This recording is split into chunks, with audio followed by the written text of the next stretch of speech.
It started with a clump of dark, shiny blood the size of a golf ball, cradled in a wad of toilet paper like a horrific offering. My sister stood in the doorway, pale and shaking, whispering the words that would haunt me for the rest of the night. She thought she was dying. I looked up from my phone, ready to mock her for her usual theatrics, but the color had drained from her face, leaving her looking like a ghost in her own living room. She wasn't just complaining, she was confessing a terror she didn't understand. She whispered that the bleeding wouldn't stop, that pieces of her were falling out. I blinked, my brain trying to force this nightmare into the box of normal puberty, assuming this was just how these things worked. But then, the reality crashed down hard. Our parents were 3 states away at a wedding, leaving me as the sole guardian of a 12-year-old girl for 48 hours. I was supposed to keep her alive, yet here she was, holding what looked like a piece of her internal organs in her trembling hands.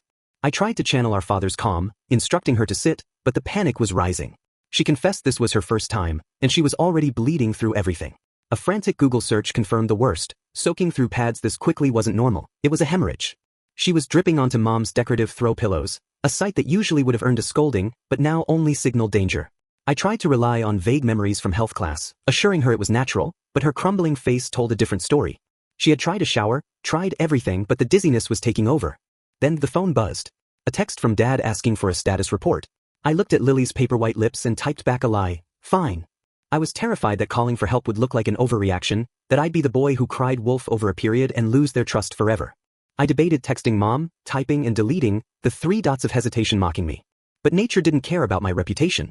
Lily stood up to change again and immediately crumpled, her legs giving out under the weight of her own blood loss. I caught her before she hit the coffee table, feeling her dead weight against me. The trail of red behind us as I helped her to the bathroom was undeniable. 3 minutes later, fresh blood had already soaked through her pants again, accompanied by the sickening sound of another clot hitting the hardwood floor.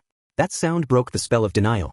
Her speech was slurring, her grip weak, and the tears in her eyes were a silent plea that finally shattered my hesitation. I dialed 911, my voice cracking as I described the golf ball-sized clots and the dizziness to the dispatcher. By the time I hung up, Lily was slumped against the wall, shivering in a 75-degree house, a classic sign of shock. The paramedics didn't waste a second on pleasantries.